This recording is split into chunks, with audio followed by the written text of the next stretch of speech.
Hi, I'm Katherine Taylor, the lawyer for business owners. I frequently have people, mostly clients, but sometimes just other people, ask me whether they should hire a person as an independent contractor or as an employee.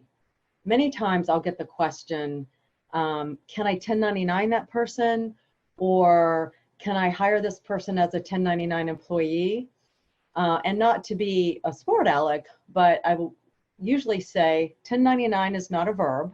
And there's no such thing as a 1099 employee, because a 1099 is actually a form, an IRS form that is provided to an independent contractor and not an employee.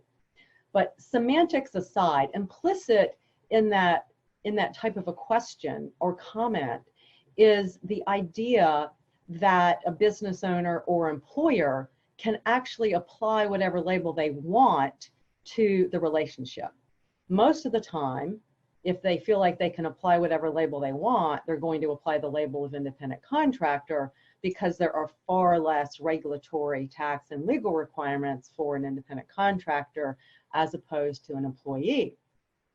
But I tell my clients, you don't really have the choice, because the fact is that you have to look at the nature of the relationship, what's actually in existence. And it's that relationship and not your desire that is going to dictate the classification. And that classification is absolutely essential, because it is going to dictate whether or not you have to withhold income tax, both state and federal, whether you have to pay Social Security and Medicare tax, whether you have to pay unemployment taxes, whether you have to cover that person under your unemployment insurance policy, whether the Fair Labor Standards Act applies to that person. That's the federal act that governs overtime and wages. And very importantly, many times the base number of employees that an employer or business has will dictate whether certain laws apply to that company or not. So when bringing on a worker, you have to make sure that you classify the person properly.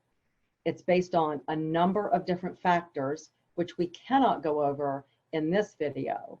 The next video we're going to dedicate to looking at those factors that you have to look at to determine how to properly classify someone who works for you. If you have any questions, please contact me, ktaylor@taylorlegal.com, or go to my website, www.taylorlegal.com. I'm Katherine Taylor, the lawyer for business owners. Thank you.